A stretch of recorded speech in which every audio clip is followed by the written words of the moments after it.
Hello students, welcome back to my channel. Students, आज की video में हम करेंगे सीटेट 2026 सीडीपी के top 50 most important PYQ questions.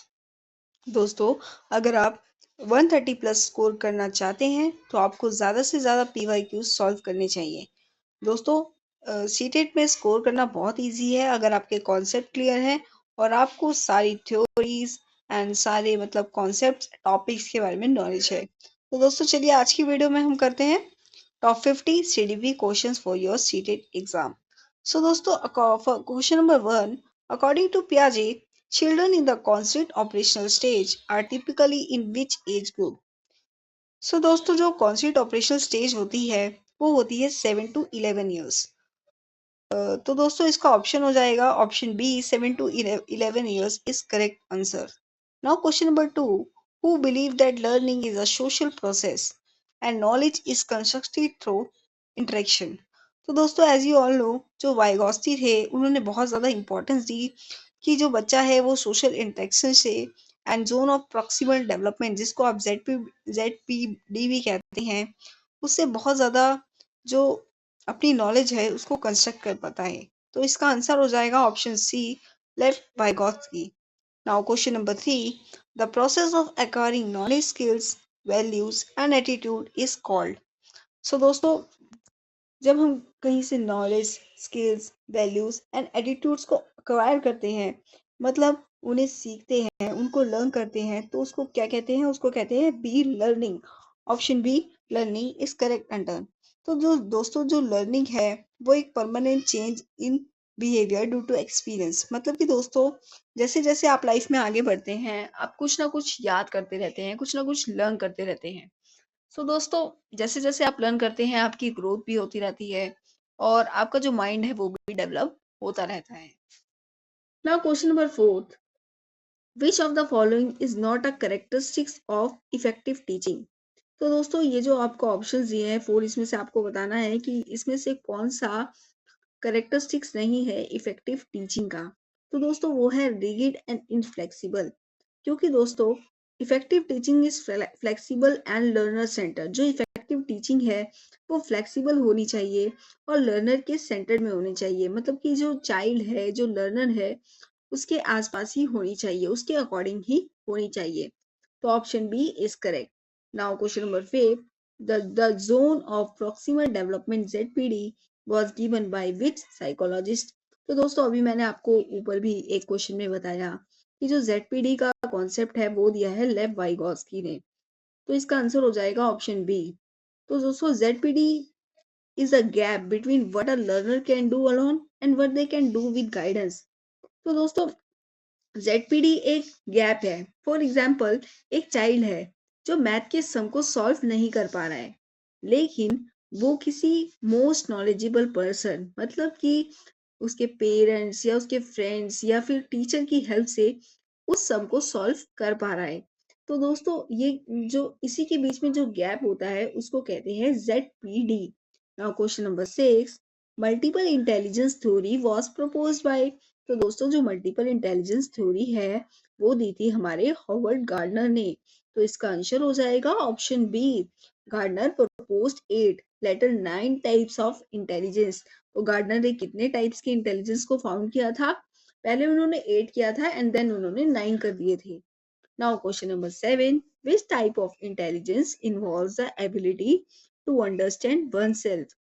तो दोस्तों, इसमें से कौन सा इंटेलिजेंस है जो हमें खुद खुद को समझने में मदद करता है? तो वो है दोस्तों intrapersonal. Option B, intrapersonal. Intrapersonal intelligence is about self awareness and understanding one is feeling. Now question number 8, according to Kohlberg, moral development occurs in how many stages? तो दोस्तों, कोलबर्ग के अकॉर्डिंग जो मोरल डेवलपमेंट है वो कितने stages में होती है? तो उनके अकॉर्डिंग 4 स्टेजेस में ये होती है। तो option C is correct. Kohlberg theory has 3 levels. इनकी थ्योरी में 3 लेवल्स हैं, 6 स्टेजेस हैं, in total 6, but commonly 4 stages are discussed. लेकिन 6 स्टेजेस हैं, बट जो मेनली बात होती है वो 4 ही स्टेजेस की होती है। Now question number 9, which of the following is an extrinsic motivation? सो दोस्तों एक्सट्रिंसिक मोटिवेशन क्या होता है, जो बाहर से आता है, मतलब रिवार्ड से आता है, या फिर प्राइज से आता है, या फिर मेडल से आता है, या सर्टिफिकेट से आता है। आपको ये होता है कि हाँ, अगर मैंने इसमें अच्छा परफॉर्म किया तो मुझे मेडल मिलेगा, मुझे ट्रॉफी मिलेगी, या मुझे सर्टिफिकेट मिलेगा। तो दोस्तों इसका ऑप्शन हो जाएगा B is correct, getting a prize. क्योंकि जब हमें प्राइज मिलेगा तो हम और ज्यादा मेहनत करेंगे, और हमारे अंदर जो बाहर से ही मोटिवेशन आएगा कि हमें उस प्राइज के लिए बहुत ज्यादा मेहनत करनी है। Now question number 10, which assessment is used to assess the overall development of child। तो दोस्तों जो असेसमेंट है वो किस लिए यूज होती है, overall development of a child के लिए। तो दोस्तों देखिए, इसमें सारे ही डायग्नोस्टिक, फॉर्मेटिव या सुमेटिव असेसमेंट आ जाएंगे। तो इसका आंसर हो जाएगा option D, all of the above. All types of assessment help in overall development when and appropriately. तो दोस्तों ये सारी ही असेसमेंट मदद करती हैं चिल्ड्रन की ओवरऑल डेवलपमेंट में। तो दोस्तों ये थे टॉप 10 क्वेश्चंस। चलिए बढ़ते हैं नेक्स्ट स्लाइड पे। नाउ दोस्तों question number 11, in which stage of cognitive development does a child start logical thinking about constant events. तो दोस्तों ऐसी कौन सी स्टेज है जिसमें जो चाइल्ड है वो लॉजिकल थिंकिंग करना स्टार्ट कर देता है। तो दोस्तों वो स्टेज होती है कॉन्स्टेंट ऑपरेशनल स्टेज। दोस्तों logical thinking constant about constant events begins in constant operational stage, जो कि होती है 7 to 11 years। Now question number 12, according to Vygotsky the distance between actual development level and potential development level is called, अभी मैंने आपको last slide में भी बताया कि इसको कहते हैं zone of proximal development.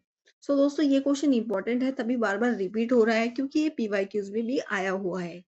Now, question number 13. What did Skinner emphasize as the key factor in learning? तो दोस्तों जो स्किनर है उन्होंने की फैक्टर किसको बताया है लर्निंग में। तो उन्होंने बताया reinforcement। Option B is correct. Skinner emphasized reinforcement in shaping behavior. Now, question number 14. A child remembers information by creating mental pictures and organizing it. This is an example of। तो दोस्तों इस question का मतलब पहले आप समझिए। एक child है, वो किसी इंफॉर्मेशन को किसी मेंटल पिक्चर्स या ऑर्गेनाइज करके याद रख पा रहा है। तो ये किसका एग्जाम्पल है। तो दोस्तों ये एग्जाम्पल है ऑप्शन बी, एलोबरेशन। तो दोस्तों elaboration involves connecting new information with existing knowledge. Now question number 15, Gardner's theory of multiple intelligence includes which of the following. तो दोस्तों गार्डनर की जो मल्टीपल इंटेलिजेंस थ्योरी है उसमें से ये जो ऑप्शन दिए हैं वो क्या उस थ्योरी में इंक्लूड है। लिंग्विस्टिक इंटेलिजेंस भी है, लॉजिकल मैथमेटिकल इंटेलिजेंस भी है, एंड म्यूजिकल इंटेलिजेंस भी है।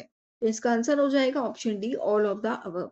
Gardener propose 8 later 9 types of intelligence, as you all know, मैंने आपको लास्ट स्लाइड में भी बताया। Now question number 16, which of the following is an example of formative assessment. तो इसमें से दोस्तों जो आपको ऑप्शंस दिए गए हैं उसमें से कौन सा फॉर्मेटिव असेसमेंट का एग्जाम्पल है। तो दोस्तों वो है option C, classroom observation. Formative assessment is ongoing and helps improve teaching and learning. तो दोस्तों जो फॉर्मेटिव असेसमेंट का वो प्रोसेस है वो जब लर्निंग हो रही होती है तभी होता है। Now question number 17, which approaches focuses on learning by doing and problem solving।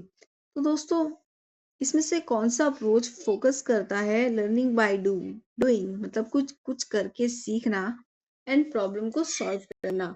तो दोस्तों वो हो जाता है option B, discovery method. Discovery method encourages learner to find out by themselves. इसमें बच्चा खुद ही सीख पाता है नई नई चीजों को। Now question number 18, inclusive education means. तो दोस्तों इंक्लूसिव एजुकेशन का मतलब क्या होता है। तो दोस्तों इसका मतलब आप सबको ही पता होगा, आई होप। नहीं पता है तो मैं आपको बता देती हूँ। ऑप्शन बी इसका करेक्ट आंसर हो जाएगा, क्योंकि including all children in the main stream classroom. इसका मतलब है दोस्तों कि जितने भी तरह के बच्चे होते हैं, लाइक किसी में डिसेबिलिटीज का डिफरेंस होता है, किसी में मतलब आईसाइट का डिफरेंस है, या फिर वो बोल नहीं पाता, वो सुन नहीं पाता, या फिर कुछ पैर से चल नहीं पाता, या उसके हाथ नहीं काम करते। लेकिन वो सब एक नॉर्मल बच्चों की तरह एक ही क्लासरूम में पढ़ते हैं। तो दोस्तों ये होता है inclusive education. Inclusive education ensures all children learn together. इसका मेन जो मोटिव है वो यही है कि सभी समान के बच्चे एक ही क्लासरूम में एक ही टीचर से सारा ज्ञान इक्वली प्राप्त करें। Now question number 19, which of the following is a characteristics of constructive learning? तो दोस्तों इसमें से कौन सा जो करेक्टरिस्टिक्स है कंस्ट्रक्टिविस्ट लर्निंग का? तो दोस्तों वो है option B, learner centred. Constructivism emphasise active learner centred learning. Now question number 20, the process of modifying the curriculum to meet individual need is called. तो दोस्तों the process of modifying the curriculum to meet individual need is called. तो दोस्तों ये आ जाता है under A option, individual educational plan, TEP. IEP, IEP is an plan design for the unique needs of a learner. तो दोस्तों इसमें क्या होता है कि जो करिकुलम आपके लिए बनाया जाता है वो आपके अकॉर्डिंग, आपकी नीड्स के अकॉर्डिंग बनाया जाता है ताकि आप अच्छे से लर्न कर सके एंड अपने माइंड को डेवलप कर सके। तो दोस्तों ये थे क्वेश्चन नंबर 11 to 20। अब बढ़ते हैं वीडियो में आगे, चलिए बढ़ते हैं नेक्स्ट स्लाइड की ओर। Now question number 21 to 30। So दोस्तों वीडियो अच्छी लग रही है तो प्लीज लाइक जरूर करिए। Now question number 21, which of the following best describes scaffolding as used by Vygotsky? तो दोस्तों वाइगोस्की ने एक कॉन्सेप्ट दिया था स्कैफोल्डिंग का, और आपको बताना है कि ये जो ऑप्शंस दिए गए हैं इनमें से सबसे अच्छा कौन सा पॉइंट डिस्क्राइब कर रहा है स्कैफोल्डिंग के टॉपिक को। सो दोस्तों वो है option B, providing temporary support to reach a goal. Scaffolding is temporary support provided with in the ZPD. So दोस्तों मैंने आपको बताया कि जेडपीडी में अगर कोई चिल्ड्रन, अगर कोई स्टूडेंट है, कोई लर्नर है, वो प्रॉब्लम सॉल्व नहीं कर पा रहा है और वो किसी बड़े की मदद लेता है, तो यही होता है जेडपीडी। लेकिन दोस्तों वो टेम्परेरी सपोर्ट ले रहा है, मदद के बाद वो खुद उसको सॉल्व कर पाएगा, ये होता है scaffolding. Now question number 22, a child imitates the behavior of others and learns new responses. This is an example of। तो दोस्तों जो चिल्ड्रन है वो दूसरों के बिहेवियर को नकल करके सीखता है और न्यू एक्सपीरियंसेस को लर्न करता है। तो दोस्तों ये किसका एग्जाम्पल है? ये एग्जाम्पल है दोस्तों सोशल लर्निंग का। सोशल लर्निंग जो कि बेंडूरा ने कॉन्सेप्ट दिया था, emphasise learner by observing other. कि जो लर्नर है वो दूसरे बच्चों को ऑब्जर्व करके, दूसरे बड़ों को ऑब्जर्व करके चीजों को सीखता है। Now question number 23, the best period for language development in children is. तो दोस्तों लैंग्वेज डेवलपमेंट का सबसे अच्छा पीरियड क्या होता है, कौन सा होता है एक बच्चे के लिए, मतलब चिल्ड्रन के लिए? तो वो होता है दोस्तों early childhood. Early childhood is the sensitive period. ये एक सेंसिटिव पीरियड होता है for language development. Now question number 24, in Piaget theory conservation of number develops in the. तो दोस्तों पियाजेट की थ्योरी में जो कंजर्वेशन ऑफ नंबर है वो डेवलप्स किसमें होता है? वो होता है constant operational stage. Option C is correct, जो कि होती है 7 to 11 years. Question number 24, which reinforcement is more effective in shaping a desired behavior? So दोस्तों कौन सा reinforcement बहुत ज्यादा इफेक्टिव है एक डिजायर्ड बिहेव को शेप करने में एक लर्नर के अंदर? तो दोस्तों वो है option A, positive reinforcement। Positive reinforcement increases the likelihood of desired behavior. Question number 26, which type of motivations come from within the individuals? तो दोस्तों इसमें से कौन सा टाइप ऑफ मोटिवेशन है जो लर्नर के अंदर से आता है? तो दोस्तों वो होता है intrinsic motivation. Intrinsic motivation is internal and comes from personal satisfaction. Question number 27, readiness for learning depends on। तो दोस्तों इसका आंसर हो जाएगा option C, physical and mental maturity. Both physical and mental maturity are necessary for readiness. Question number 28, what is the main aim of continuous and comprehensive evaluation? तो दोस्तों जो continuous और comprehensive एवल्यूएशन होती है, वो उसका मेन एम क्या होता है? उसका मेन एम होता है option C, to improve learning, मतलब कि लर्निंग को इम्प्रूव करना। Now question number 29, which teaching method encourages active participation of students? तो कौन सा जो बेस्ट टीचिंग मेथड है वो पार्टिसिपेशन ऑफ स्टूडेंट्स को मोटिवेट करता है? तो उसका आंसर हो जाएगा option C, activity method. Activity method जो है दोस्तों, वो स्टूडेंट्स को इन्वॉल्व करता है कि वो एक्टिवली पार्टिसिपेट कर सके लर्निंग प्रोसेस में। Now question number 13, inclusive education mean. दोस्तों ये क्वेश्चन रिपीट हो गया है, मैंने आपको बताया इसका answer option C, education for all children together in the same classroom. तो दोस्तों ये थे क्वेश्चन नंबर 21 to 30। चलिए बढ़ते हैं नेक्स्ट स्लाइड की तरफ। Now question number 31 to 40। तो क्वेश्चन नंबर 31 आपके स्क्रीन के सामने है कि according to Bruner, learning occurs most effectively when it is. तो दोस्तों बर्नर के अकॉर्डिंग जो लर्निंग है वो सबसे बेस्ट कब हो पाती है, इफेक्टिवली कब हो पाती है? Option C, enactive, iconic and symbolic.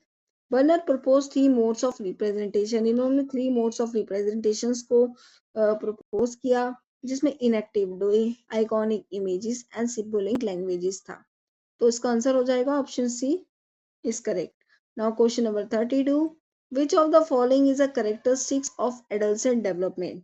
तो दोस्तों at the age of adolescent, जब आप एडolescent की एज में आते हैं तब आपकी जो मेन मकसद होता है वो होता है search for identity. Option B is correct. Adolescents go through identity formation and value clarification. Now question number 33, the more knowledgeable other in Vygotsky theory refers to? तो दोस्तों जो वाइगोस्की की थ्योरी है उन्होंने कॉन्सेप्ट दिया मोर नॉलेजेबल। तो उसका मतलब क्या है? तो उसका मतलब है टीचर और एनी स्किल पर्सन। दोस्तों फॉर एग्जांपल अगर एक फर्स्ट क्लास का बच्चा है तो उसके लिए फिफ्थ क्लास का स्टूडेंट भी मोर नॉलेजेबल पर्सन है, उसके लिए पेरेंट्स भी एंड उसके लिए टीचर्स भी मोर नॉलेजेबल पर्सन है। तो option B is correct. The M K O मतलब कि more knowledgeable other guides the learner within the zone of proximal development ZPD. अब आ गया question number 34, which of the following is an example of intrinsic reinforcement? तो दोस्तों इसका answer हो जाएगा option C, feeling of satisfaction. Intrinsic reinforcements come from within, example satisfaction, sense of achievement. Question number 35, Thorndike as law of effect states that। तो दोस्तों Thorndike का एक law है इफेक्ट, वो किसको स्टेट करता है? वो स्टेट करता है B, response followed by satisfaction is likely to be repeated. Satisfactory outcomes strengthen the bond between stimulus and response. Now question number 36, which assessment is best for assessing attitudes and values? तो दोस्तों सबसे best assessment कौन सा है assessing attitudes और values को assessment करने के लिए? तो दोस्तों वो है option B, rating scale. Rating scale helps in measuring attitudes and values effectively. Now question number 37, a child with hearing impairment should be taught using. तो दोस्तों एक बच्चा है, एक चाइल्ड है जिसको सुनने में दिक्कत है या वो सुन नहीं पाता, तो उससे आप कैसे बात करेंगे या उसको कैसे लर्न कराएंगे? तो आप यूज करेंगे sign language. Option B is correct. Sign language is an effective mode of communication for hearing impaired children. Now question number 38. What is the main aim of formative assessment? तो दोस्तों formative assessment का main aim क्या है? इसका main aim है option C, to improve teaching and learning. Formative assessment is ongoing and helps in improvement. Now question number 39, which of the following is a barrier to inclusive education? तो दोस्तों inclusive education में इन option में से कौन सा barrier है inclusive education के लिए? तो वो है लैक ऑफ रिसोर्सेज। दोस्तों देखा जाता है कि कई जगह कई स्कूल्स में इंक्लूसिव एजुकेशन है तो बट उसको प्रमोट करने के लिए या उसको इक्वली चलाने के लिए रिसोर्सेज नहीं है।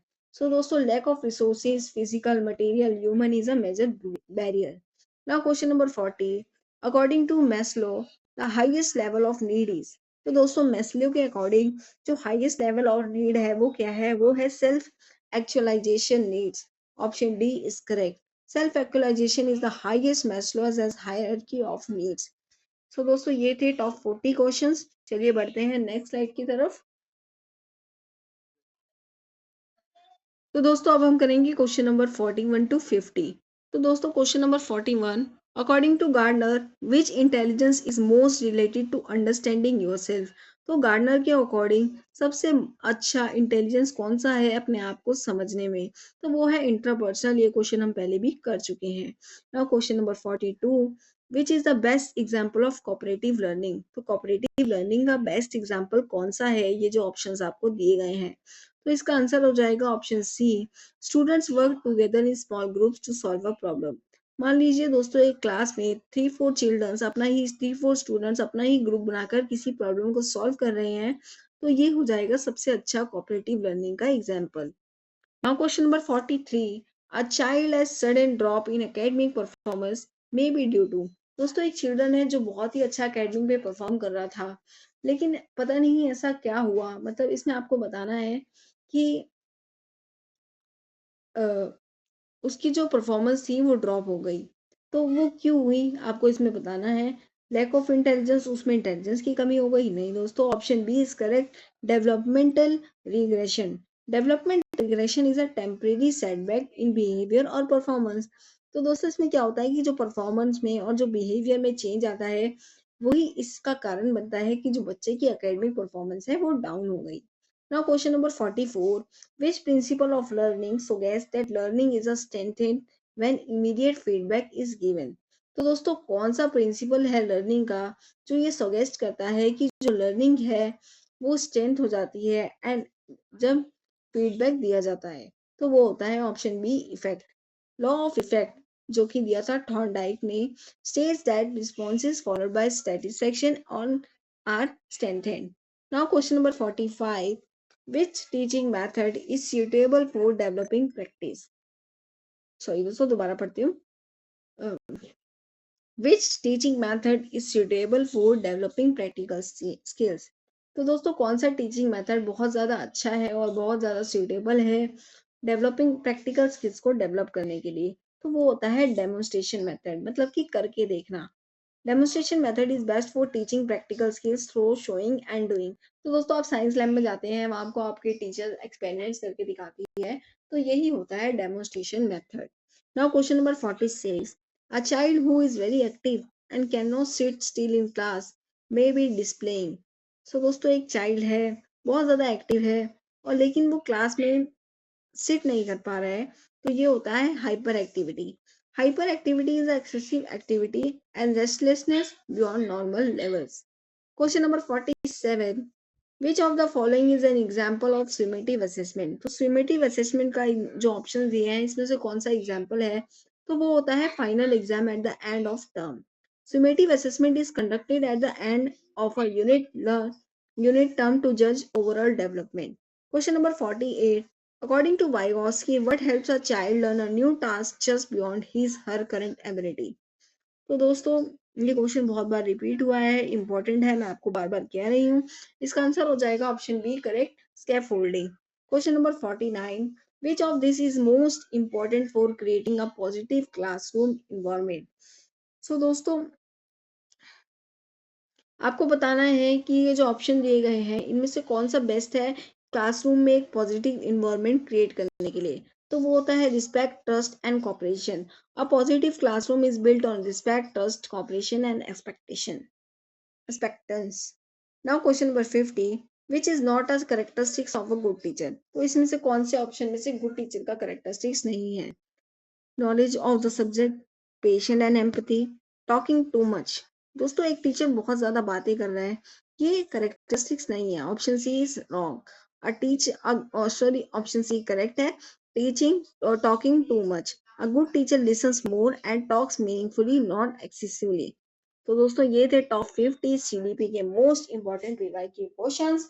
वीडियो अच्छी लगी तो प्लीज लाइक कीजिए, चैनल को सब्सक्राइब कीजिए, अपने दोस्तों के साथ शेयर जरूर कीजिए। तो दोस्तों मिलेंगे नेक्स्ट वीडियो में नेक्स्ट इंपॉर्टेंट क्वेश्चंस के साथ। और अगर आपको किसी भी स्पेसिफिक टॉपिक की वीडियो चाहिए तो प्लीज आप कमेंट कीजिए, हम आपके लिए लेकर जरूर आएंगे।